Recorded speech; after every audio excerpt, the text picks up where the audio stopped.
Welcome back to Insaf 24/7 with Iram and Irfan. आप देख रहे हैं इंसाफ 24/7। हम बात कर रहे थे ब्रेक पे जाने से पहले, हमारे साथ एक कॉलर थे, अभी भी एक कॉलर हमारे साथ मौजूद हैं। देखते हैं लाइन पर कौन है। अस्सलाम वालेकुम। अस्सलाम वालेकुम। जी वालेकुम अस्सलाम। कौन और कहाँ से बात कर रही हैं? मैं राबिया कमर मुल्तान से बात कर रही हूँ। मैंने पहले भी कॉल की थी आपसे। जी राबिया, आपके सवाल को हमने सबसे पहले प्रोग्राम में शामिल किया। अगर आप प्रोग्राम देख रही थी, अगर मजीद भी आपको जानना चाहें तो इस वक्त हमारे साथ senior advocate Supreme Court of Pakistan जनाब जफर इकबाल कलानूरी साहब भी मौजूद हैं। अगर आप इनसे भी कुछ राय लेना चाहती हैं, इनसे भी कुछ पूछना चाहती हैं तो ज़रूर आप पूछ सकती हैं। जी फरमाइएगा। उस दिन वो दूसरे जो सराय थे हाई कोर्ट से, उन्होंने पूछा था कि मुल्तान में वो एक बार पेशी पे आया या नहीं आया, लेकिन 6 साल यहाँ पे मुकदमा रहा तो जब भी वो किसी नोटिस पे किसी पेशी पे नहीं आता था। और उसने अब दूसरी शादी भी कर ली, तकरीबन 8 साल या 7 साल हो गए दूसरी शादी भी कर रखी। अब मुल्तान वहाँ पे रेनियर खां केस चला गया, 4 सालों के केस के को ना कभी नोटिस पे आता है और ना ही बिला जमानती वारंट उसके निकले हुए, जबकि मैं गई थी 1/8 को शनाख्त के लिए। तो उसके सालों ने मुझे कोई जी आप थोड़ा हौसला पकड़िए, हम आपकी मदद के लिए ही मौजूद हैं यहाँ पे। आप प्लीज अपनी बात को जारी रखिए। जी मैं इनको एक बात में गाइड करना चाहता हूँ। लियाकत अली मोहम्मद रफीक। राबिया, जो आपने अभी फरमाया ना कि वो रहीम यार खान चला गया, इससे कोई फर्क नहीं पड़ता रिस्पेक्टिव ऑफ द फैक्ट कि वो कहाँ पे चला गया। ये इजरा इसकी ज़रूर होगी और वो प्रिसेप्ट जारी हो जाएगा मुतलका अदालत को। अगर वो नहीं आ रहा तो वो पुलिस के ज़रिए से भी, उसकी पुलिस हेल्प से भी गिरफ्तारी हो सकती है। और साथ में आपको एक एडवाइस और करूंगा, हमारे एक member inspection team high court में बैठते हैं जो कि डिस्ट्रिक्ट जज होते हैं, उनको अपने केस के आप क्वाइफ लिख कर भेजें, वो मुतलका जज साहब को डायरेक्शन दे देंगे कि आपका केस जो है वो जल्दी से जल्दी निपटाएं। और इन चीज़ों को आजकल प्रेफरेंस दी जा रही है आफ्टर जुडिशियल पॉलिसी। जी बिल्कुल, जो हमारी रिसेंट जुडिशियल पॉलिसी आई है। जी इसके अलावा कुछ और जानना चाहें राबिया आप? ये अब 1/8 को मैं जब शनाख्त के लिए गई थी ना, उसके ससुराल फतेहपुर पंजाब, यहाँ तो उसके सालों ने मुझे कहा भाई लियाकत यहाँ पर डायरेक्टली आके बात कर लें। तो मैं बात करने वहाँ से गई हूँ तो वहाँ पे लियाकत नहीं मौजूद था। 2 दिन उन्होंने अपने साथ मुझे रखा, रस्सियों से बांध के रखा है कि भाई इतने जो आपके हाथ में डिग्री होगी है, 1,75,000 की मेरी डिग्री हुई थी, वो कह रहे ये लिख दो कि आपने लियाकत से वसूल कर ली है और ये मैं केस वापस लेती हूँ। वहाँ से इन्होंने 2 दिन इन्होंने रखा। फिर यहाँ से मेरे भांजे, मेरे भाई, मैं अकेली यहाँ से रेनियर खान जाती थी शनाख्त के लिए, क्यों मेरा और तो कोई नहीं है साथ जाने वाला, ना मेरे इतने वसीले है मैं किसी को साथ लेके चलती हूँ। मैं खुद काम करती हूँ कंपनी में 100 रुपए रोज पे।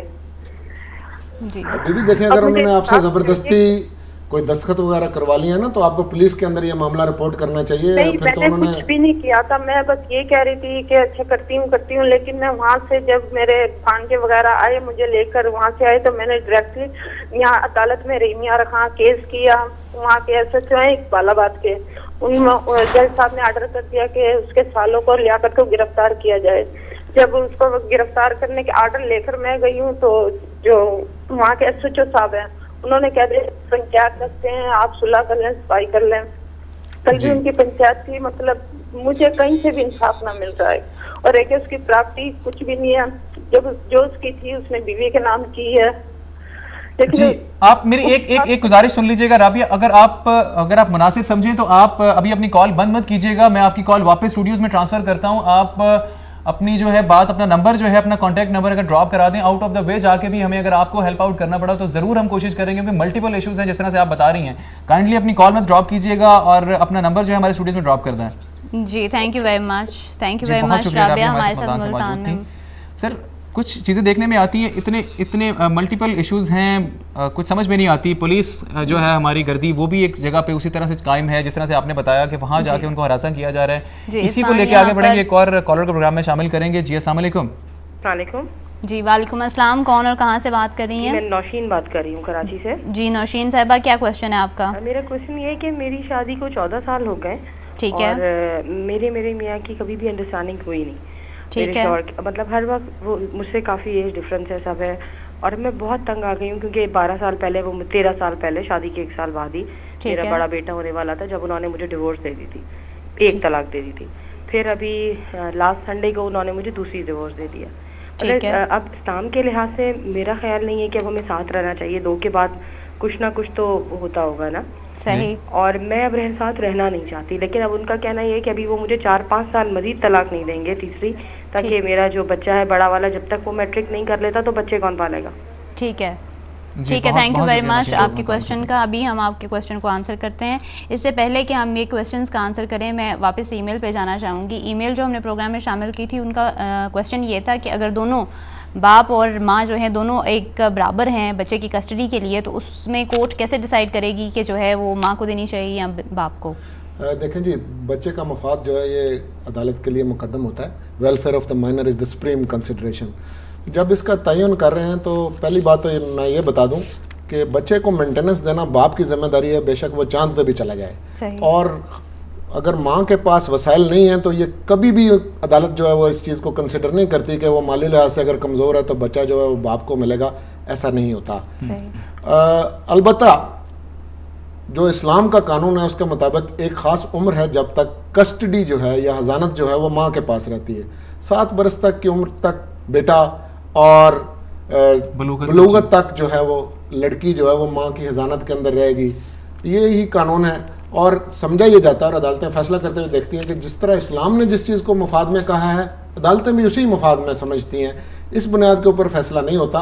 अलबत्ता कोई माहौल इस तरह का है जैसे खातून जो है वो कोई दूसरी शादी कर ले और वो लड़की है और वो प्रोहिबिटेड डिग्री में नहीं आता, तो ये कंसिडरेशन हो सकती है कि वक्त से पहले भी बाप को जो है वो बेटी हैंड ओवर की जा सके। तो जनरली मैं आपको ये बात बताऊं कि ये कानून अपनी जगह पे एक उम्र का है। हमारी अदालतों का जो ट्रेंड है वो माँ से बच्चा नहीं छीनते। कहते हैं कि माँ की गोद का कोई निमुल बदल दुनिया के ऊपर नहीं है और उसको माँ से महरूम नहीं किया जाता। सही, थैंक यू वेरी मच। इसके साथ ही महबूब आलम साहब के सवाल की तरफ चलते हैं। आज के पहले कॉलर थे महबूब आलम साहब, हमसे पूछ रहे थे सर, एक तो मुख्तार आम के मुतालिक उन्होंने पूछा कि मुख्तार आम से जायदाद तकसीम की जा सकती है अपने ही तहीं। एक अगर एक शख्स मुख्तार आम बना देता है, जो मुझे समझ आई इनके सवाल से, कि एक शख्स अपनी जायदाद का मुख्तार आम बना देता है किसी को, क्या वो दूसरा शख्स उसी मुख्तार आम को इस्तेमाल करते हुए अपने ही उसी मतलब उसी जो है वो शख्स के लीगल एयर्स के दरमियान प्रॉपर्टी को डिस्ट्रीब्यूट कर सकता है क्या उसी मुख्तार आम के तहत? जी, अब इसके लिए जो कानून है वो ये है कि power of attorney is to be strictly construed. इसका मतलब ये है कि जो कुछ पावर ऑफ अटर्नी में लिखा हुआ है उसे गौर से देखना पड़ेगा। अगर उसमें ये इख्तियार उसने दिया हुआ था कि वो प्रॉपर्टी से डील कर सके इस तरह, तो ये भी बात बिल्कुल है। लेकिन इसके ऊपर जो केस लॉ है, अदालतों ने ये देखा है कि अगर कोई बंदा प्रॉपर्टी जो इस तरह तकसीम कर रहा है और दूसरा बंदा अलाइव भी है, तो कहते हैं जी उसकी कॉन्सेंट फिर भी ले लेना बहुत ज़रूरी है, वरना ये ग्राउंड बन सकती है कि शायद उसने अपने अख्तियारात से तजावुज़ किया हो। दूसरा सवाल इन्होंने पूछा था गिफ्ट के मुतालिक कि ये जो हिबा है इसकी रजिस्ट्रेशन ज़रूरी है। रजिस्ट्रेशन तो कानून के तहत ज़रूरी नहीं है, लेकिन इसके 3 एसेंशियल इंग्रेडिएंट्स हैं। एक है ऑफर, दूसरी है एक्सेप्टेंस और तीसरी है डिलीवरी ऑफ पोजेशन। मसलन अगर मैं आपसे ये कहूं कि ये कलम जो है मैं आपको दे रहा हूं, तो आप ये हो गई ऑफर और आप कहें बिस्मिल्लाह मुझे दे दीजिए, एक्सेप्टेंस है। लेकिन तीसरी सबसे जरूरी बात यह है कि मैं सचमुच इस कलम को आपके हवाले कर दूं, और उसका सबूत प्रॉपर्टीज के बारे में ये होता है कि मुतल्लिका महकमों में उसके नाम पे इंदराज करवा दिया जाए। और अगर किराएदार बैठा हुआ है तो किराएदार जो है किरायानामा उसके हक में लिख दे जिसके हक में हिबा हुआ था और वो किराया लेना शुरू कर दे। अगर ये इन 3 इंग्रेडिएंट्स में से कोई चीज मिसिंग है तो फिर हिबा कंप्लीट नहीं हो जाता। जी, महबूब आलम साहब आपके सवाल का जवाब दिया, रजिस्ट्रेशन ऑफ गिफ्ट की बात की। हमारे साथ senior advocate Supreme Court of Pakistan Zafar Iqbal Kalanuri साहब मौजूद हैं। उन्होंने बताया कि रजिस्ट्रेशन ज़रूरी नहीं है। अगर आप ये 3 इंग्रेडिएंट्स जो हैं हम पिछले प्रोग्राम में भी बता चुके हैं, अगर ये साबित कर देते हैं तो रजिस्ट्रेशन नेसेसरी नहीं रहती। रजिस्ट्रेशन भी एक सबूत के तौर पे ही इस्तेमाल की जाती है। एक और कॉलर प्रोग्राम में शामिल करेंगे, देखते हैं हमारे साथ कौन है। जी, अस्सलाम वालेकुम। जी, अस्सलाम वालेकुम। जी, प्लीज़ अपने टीवी सेट की आवाज़ कम कर दें प्लीज़। Ji sir. जी, कौन और कहाँ से बात कर रहे हैं? मेरा नाम अब्दुल वहीद है, मैं लाहौर से बात कर रहा हूँ। जी, अब्दुल वहीद साहब, क्या क्वेश्चन है आपका? मेरे 3 क्वेश्चन हैं। जी। पहला क्वेश्चन तो ये है कि मेरे बेटे का निकाह 2-2.5 साल पहले हुआ था। ठीक है। उसके बाद हमने 2-2.5 साल से लगातार हमने बच्ची की रुखसती मांगी कि हमें रुखसती दे दो। उसके पेरेंट्स ने रुखसती देने से इनकार कर दिया। सही। और ये जो फिर उसके बाद उन्होंने कुले के लिए अप्लाई कर दिया कोर्ट में। वो बाप के प्रेशर की वजह से, पहले बात तो ये उसने बाप के प्रेशर की वजह से कुला हम मेरे बेटे से ले रही है। ठीक है। एक उसने हमारे खिलाफ 3 केस किए हैं। एक कुले का केस किया है, ठीक है, जो खुद डिमांड कर रही है। ठीक है। दूसरी बात ये हकमर का केस किया है कि हमें हकमर दो। तीसरा उसने ये सवाल किया जो खर्चा है वो मेरा, जब वो खुद डिमांड कर रही है खुले का, और रुष्टी भी उन्होंने नहीं दी, आया उसका राइट है इन चीजों से। जी thank you very much Abdul Waheed साहब, अभी आपके क्वेश्चन का आंसर करते हैं।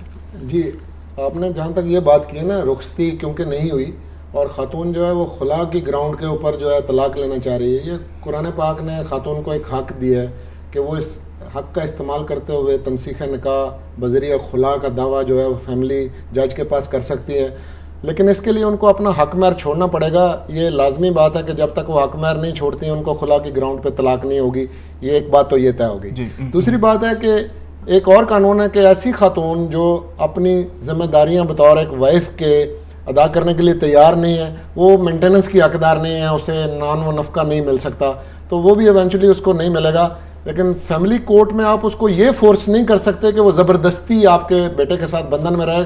अदालत जो है एक मौका देती है, दोनों फ्रीकैन को बुलाएगी और उनसे खुद पूछेगी, और ख़ातून जो है उस आप वहाँ पे ये आपका बेटा कह सकता है कि जी बाकी इसके ऊपर कोई दबाव है तो बाहर भेज दें, और अगर वो आज़ादाना मर्जी के साथ ये कहे कि जी मैंने ये दावा नहीं किया और मैं इसके साथ बचने के लिए तैयार हूँ, तो वो बच जाएगी, वरना आप उसको फोर्स नहीं कर सकते कि वो एक हेटफुल यूनियन के अंदर रहे।